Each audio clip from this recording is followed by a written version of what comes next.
Welcome back, everybody. You know what time it is. You know what we do here. Contractor Showdown ExfilZone has been making serious waves recently as the Ghosts of Tabor killer and just straight up rip off of the game itself. Personally, I can't imagine a studio that would make its living off of copying other games, but that's just me. Shame on you, ExfilZone. Anyway, besides that inside joke that only the wide majority of you would understand, at least I would hope so, I have a bone to pick with ExfilZone after 15 hours in the game, and if they don't change, I'll likely be headed straight back to Ghosts of Tabor, a game with 100% original ideas and no predatory pay-to-win additions. You can level up so fast, bro. Just sit in a bush and steal an AK Alpha, bro. That's not pay-to-win in any way. You must suck if you think it is. Yeah, the cope is a fucking psychological phenomenon they need to study in gamers these days. But let's move on from that and talk about the more important things here. ExfilZone for me is a great time and showcases many of the features that are integral to extraction shooters that have been missing from the don't say skill and issue in one sentence or you might get sued Ghosts of Tabor. Fuck, I got jokes today. I promise this video has some good points, just stick with me here. But just like the hot new girlfriend who is wild in the bedroom, there are some absolute deal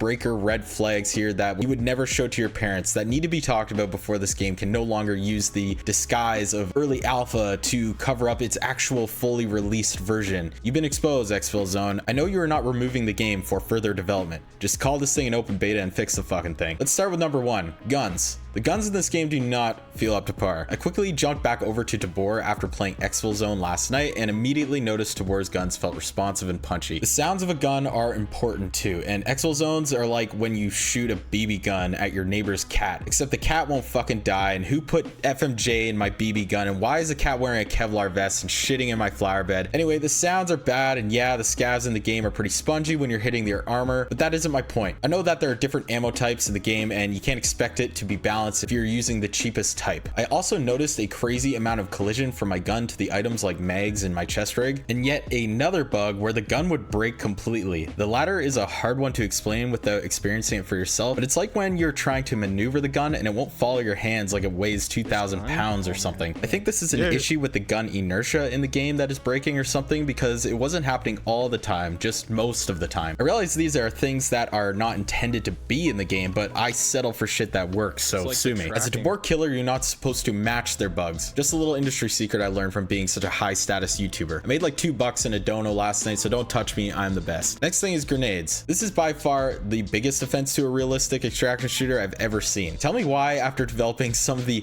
best grenade throwing in your base game contractors, that you would add auto throwing to a game you have made so much more realistic than anything you've ever done before. Those who don't know about auto throwing, it's this ridiculous feature where they have added that turns your arm into a legitimate noob tube launcher with pinpoint accuracy that doesn't even fucking work in this game. The grenades still don't go where I need them to because of this janky system they already had working in Showdown. If I wanted to launch a grenade with zero effort in a game, I would just play flat screen. This is probably my biggest gripe with the game right now, and they have to get rid of it or at least add the option to use the OG grenade throwing. It sucks because I feel like not many people are bothered by this, and it's one of the most stupid things in VR games. Third thing is aim assist. Aim assist in a VR game where you're using the entire physical movement of your arms with hundreds of muscles to stabilize movement, and skill matters the most out of any other gaming medium in the world. Aim assist, which serves to close the skill gap but ultimately only rewards players that spray and pray like a goddamn fire hose instead of the focused shooter who learned to take their time and aim for a killing blow. This type of mechanic literally makes you stupid, and I can feel what's left of my brain cells leaving me when I'm trying to get good at ExfilZone. But I'm tempted to just blast my load and feel good about myself like most of these single men out here that never learned how to please a woman. There's honestly a lot more I could go through, and we'll cover them on my next video where I directly compare Ghosts of Tabor against ExfilZone, but I wanted to actually do this video after Tabor's big update so I can compare them more accurately. Anyway, let me know what you guys think down below. Do you think that these things should change? Do you like the grenade throwing? Jesus Christ, bless your soul. Is there anything you really dislike about ExfilZone that they should be doing? I personally think if this stuff stays in the game, that it will not continue as a game at all. I think these are things that are hard to describe amongst most people, but they are the things that make the game feel less like a VR game and makes people just bored of it at the end of the day. It's like one of those things that make Contractor's ExfilZone feel like a great game with all these extra features and like an extraction shooter has to be, but I just got bored of it and I'm still playing Ghosts of Tabor. Contractor's ExfilZone, please don't let Ghosts of Tabor get the leg up being the janky piece of shit predatory pay to win garbage it is, and be a good VR game. Get rid of the aim assist, get rid of the auto throwing grenades. Don't be a cuck. I know that can be challenging for some of us, but move on from being an absolute piece of shit like myself. Anyway guys, thanks for being here. here. All the love and support over this last crazy week has been amazing, and I hope you enjoyed the video. Hit the like button, consider subscribing, join the Discord down below if you want to message me directly about these ideas. I'd love to hear from you because I love all of you, and I will catch you later. Kisses.